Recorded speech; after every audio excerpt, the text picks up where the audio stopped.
Today, do you suck at Mortal Kombat? Probably, but also the game was cheating. This is CheckPoint.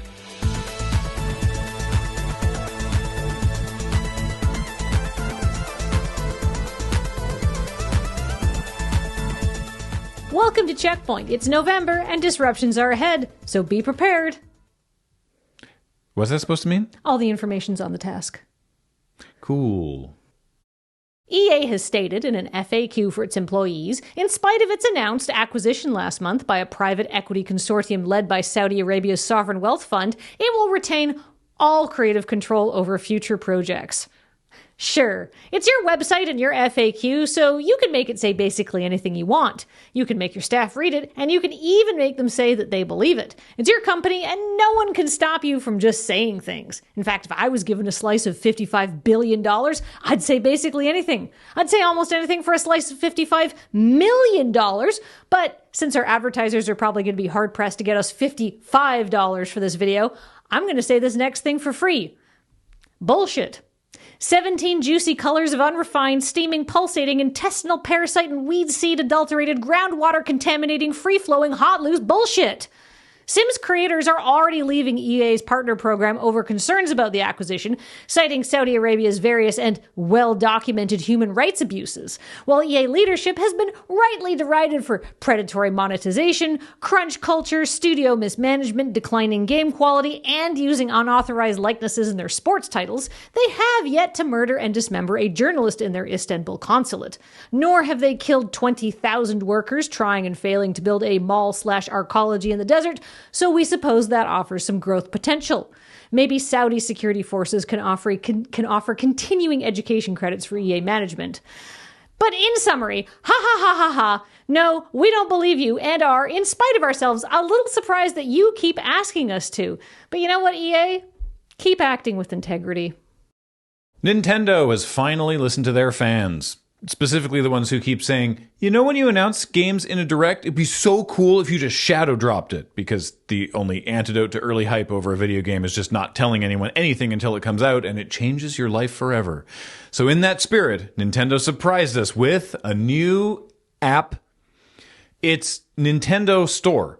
And with it, Nintendo has made an app that really encapsulates the experience of modern shopping, giving you a place to look at the stuff you want to buy and then sending you to a completely different place to buy it. Much like how I go to Best Buy to look at TVs and then buy one cheaper on Amazon from the comfort of my own home. I'm just kidding. I don't buy stuff on Amazon. I don't own a TV or a house or have money or speak English. The real killer app for this killer app are the stats. Your profile stores playtime data for everything you've ever played, going back to the 3DS and the Wii U. You can see exactly how your pandemic went. Other Nintendo apps would only show you your total hours elapsed, but this one gives you granulated data showing every day that you've played and how long you've played in 15-minute increments. An unnamed CheckPoint editor is reportedly very excited about this new feature, which is unsurprising because she is a record keeper. She has multiple journals with several dedicated to tracking her video gaming because she always runs out of space. Reportedly, her long-suffering but charming and sexy husband is impressed and a little turned on by all of this. And their CheckPoint colleagues are appropriately weirded out at having to read it. The Mortal Kombat Legacy Collection launched last week to dubious accolades, joining the likes of Cyberpunk 2077 and Mind's Eye by being so broken that Sony declared it to be one of their very few digital purchases we are willing to give you a refund for titles. Players have complained about the collection's broken marketing promises, bugs, glitches, input lag, lack of crossplay, or any online play altogether, but the most interesting complaint is that the original trilogy of games defaults to the 90s arcade cabinet difficulty, even when you go into options and choose very easy. Now, we were only kids when the original Mortal Kombat games hit arcades, so we had to look up why that was a problem, and it turns out that the game was coded to be nearly impossible to beat, ensuring that only a constant influx of hard currency would allow players to continue the experience of him get finished.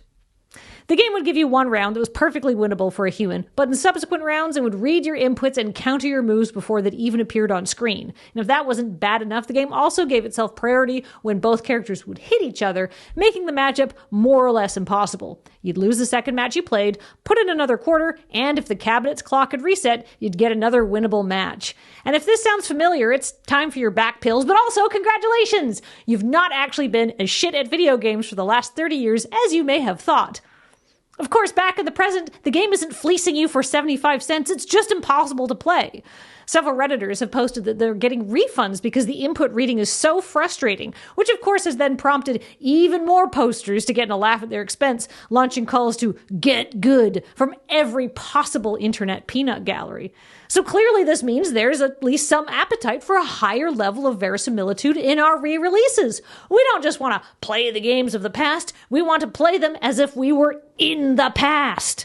And this means that I can't wait for the reissue of Quake that comes pre-programmed to randomly crash and then play the corresponding sound of my sister yelling at me to make the phone stop screaming static so she can call her friends and coordinate the next day's scrunchies and plaid skirts. Soulja Boy off in it, where it, in this case, means selling retro video game consoles. Now, we here at CheckPoint have been watching Soulja Boy crank that particular business pursuit since at least 2018, when the some-hit wonder rap artist first dabbled in the gaming space. At the time, he launched the SouljaGame handheld, a device that was advertised as being preloaded with 800 built-in games, and the SouljaGame console, with a purported 3,000 pre-installed classic games and Balloon Fight. Almost immediately, people noticed that the consoles themselves were identical to ones being sold by the AliExpress retailer Anbernic, and available even on Amazon for much cheaper prices than Soulja Boy was asking. Also, there are legal ramifications to selling a box of ROMs, and while we're not aware that anything actually happened legally, Soulja Boy did take the products down while tweeting, quote, "I had to boss up, I didn't have a choice." But he did have a choice to try the scam in the first place, and it's a choice he keeps making. He tried this again in 2021 with the TRDR Pocket, a product he was supposedly only the brand ambassador for, but that he called the newest iteration of SouljaGaming, and what Retro Dodo called something akin to a clunky Tamagotchi, seemingly crafted from purchased molds of the much better Retroid Pocket. Which brings us to now, where I assume Soulja Boy is behind on his car payments or something, because he has once again dusted off the SouljaGame brand and announced the SouljaGame Flip, which, more than just using Retroid's mold, seems very much to be a drop-shipped and rebranded Retroid Flip itself, something Retroid was surprised to learn, telling Retro Dodo, quote, "I don't know about any of this. This is not any kind of official licensing deal. He does not have permission to rebrand our products and sell them as his own. The Retroid Pocket Flip 2 is patented in the US by ourselves." And that's probably why the SouljaGame Flip is seemingly already gone from his website. Another case of bossing up, I imagine. But if you want a kind of Steam Deck-ish thing that runs Android or something with 0 listed specs called the Gamebox Plus, those are still available and obviously don't. Soulja Boy has a demonstrable history of slapping his name on shitty products, and that's if you even get them, because, take it from us, I bought an original drop-shipped ROM-box SouljaGame console back in 2018, and all I've received so far is the novelty of an anecdote that Soulja Boy owes me $115, which isn't nothing, but I'm probably getting more value out of that than you would. So how could Soulja Boy make this right? He could send me one of his new, also shitty consoles. And then you'll stop talking about how he scammed you out of $115? Oh, no. That's forever.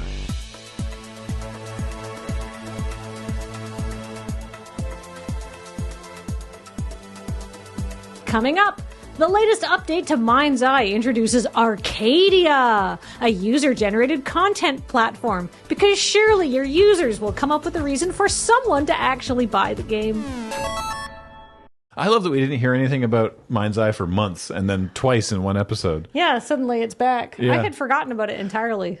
What's funny is that originally they were just building this. For context, Mind's Eye is the game that was like, oh, it's going to be the next GTA, because like the lead person was someone who was at Rockstar, and it had like former Rockstar and Take-Two talent involved and whatever, and it was an open worldy thing, and they were making I mean, they were making a user-generated content platform, and Mind's Eye was like a thing made in it, and then like Scope Creep or something, I don't know, but then Mind's Eye became this thing, and they were like, okay, we're going to sell Mind's Eye like its own game, and it was bad, and then now they're like backporting and being like, maybe our nuns of users will generate content. Right. I mean, that was most people's reaction. Yeah, just a because it was supposedly dismissive yawn. Well, yeah. Apparently, the thing is, I didn't play Mind's Eye, but apparently, one of the big problems was that it was an open world, heavy air quotes game, GTA like. But it would be like, okay, go do that mission, and you're like, oh, okay, well, that's where the next mission is. Cool, but let me look around, and the game's like, no,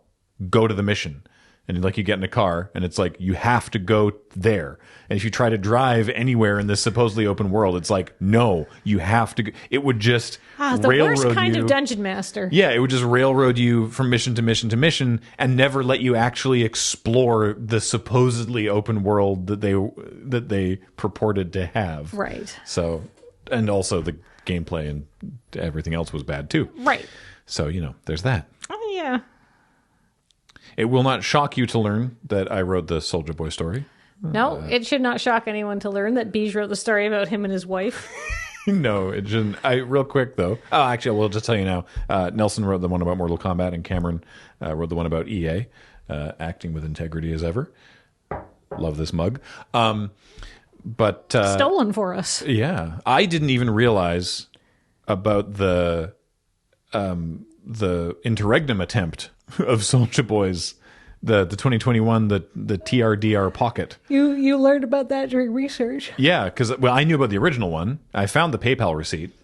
I went digging through the receipts, and I found the PayPal thing, and I knew about that one, and I knew about this one, but I didn't know that he tried it again 4 years ago. But Retro Dodo, they are on his ass. They've reviewed every one of these things. They've been like, per our previous articles here and here, do not give this man your money. Yeah, like all of this sucks, and like the TRDR Pocket that was like made from very obviously Retroid Pocket molds, but like adjusted so they could fit their own things in it. It also just looked cheap, like it looked like a toy. Yeah. Like the plastic was like bad, and it had the joysticks and the buttons, but also a touch screen. And someone was like, yeah, I guess I could play Call of Duty on it. But like they had like the Pocket with its buttons, and they're like playing on the little 4x3 screen, touch screen at the top. It was just a bad design. Just bad. Just very bad. The forum had nothing to do with the content. Yeah. And I was looking at his current website for the Game Box Plus, and I'm like, okay, so what is this? And it's nothing. It doesn't say. It's probably anything. just a box. It's probably. I mean, I imagine it's the same thing that the SouljaGame console was before. Just a thing that, yeah, I guess it has an HDMI that you can plug into a television and have some pre-installed emulators on it, I suppose. But like, it looks like ass. I remember when you bought that Soulja Boy console, because we were at our previous office, and Yep. I was just like, because you were like, you bought it after recording CheckPoint, and I remember standing out in the hallway, and you were like, all right, I'm going to buy one of these things. I'm like, you are throwing your money away. Don't do it. And I was quite annoyed. I thought it would be funny. I thought a waste of money. I thought we could get it and we could make a video about it, and it would be an amusing piece of YouTube content.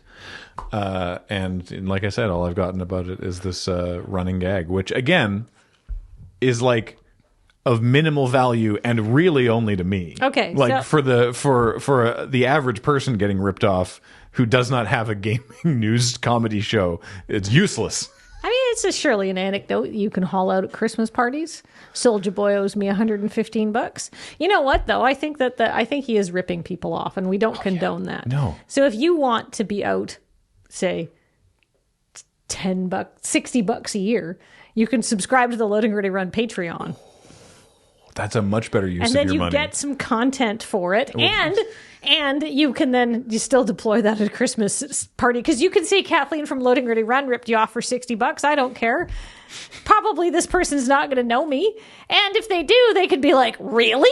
And then you'll have to admit it's from the Patreon, but then you'll have a connection.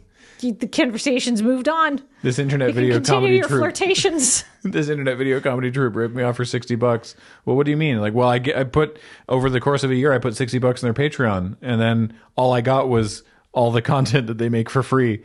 And then They didn't send me any tat, though. yeah, That's by choice. you got to choose which parts of the story you tell for maximum. Look, if maximum somebody needs efficacy. to, if you want to impress a cute guy, gal, or non-binary pal, and you need to say that you're locked in an eternal vendetta against me, whatever.